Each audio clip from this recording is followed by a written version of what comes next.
Hi, and welcome to this PractiTest video, where we will walk you through setting up your integration with Jira Server. Before we get started, make sure you have account and project admin access in PractiTest and admin access in your Jira Server project. It is also recommended you have these open on different tabs to go easily from one to the other while setting up. So now that you're ready, let's start.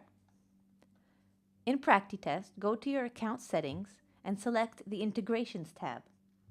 Then choose the option for the Jira Server integration. Below, click here to generate your API token and copy it to your clipboard. Before moving on to configuration in Jira, make sure you have uploaded and installed the PractiTest add-on under your Jira account setting.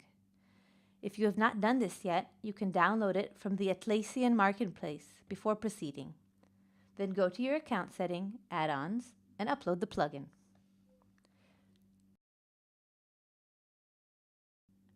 After add-on has been installed, click on Configure and paste the API token you previously copied from PractiTest. Even though you will use the default values, you can make sure the following host and proxy URLs appear. Press Save and verify connection status is connected. Refresh browser if this takes more than 10 seconds to connect. Now that you have connected your Jira account with your PractiTest account, we can go back to PractiTest and configure each of our PractiTest projects.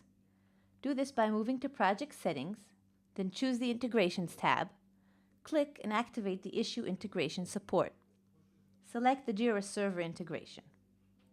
Next, for each issue type in Jira that you want to integrate with your PractiTest project, add a line defining the Jira project and issue type. This can be done for multiple projects and issue types. Last but not least, click the Create Issue Integration button to activate. And you're done. It's best to make sure the integration is working correctly. To do this, go to PractiTest test sets, select or create a new test set, and start running any test. Suppose one step fails, so you click on the Fail an Issue button. A new issue will be created in Jira with the full description of the bug. After filling in necessary details, save, and you will then see the full issue in Jira with the linked test you were running while you reported the bug. For more on how the PractiTest Jira two-way integration works, go to www.youtube.com/PractiTest or visit our support portal on our website.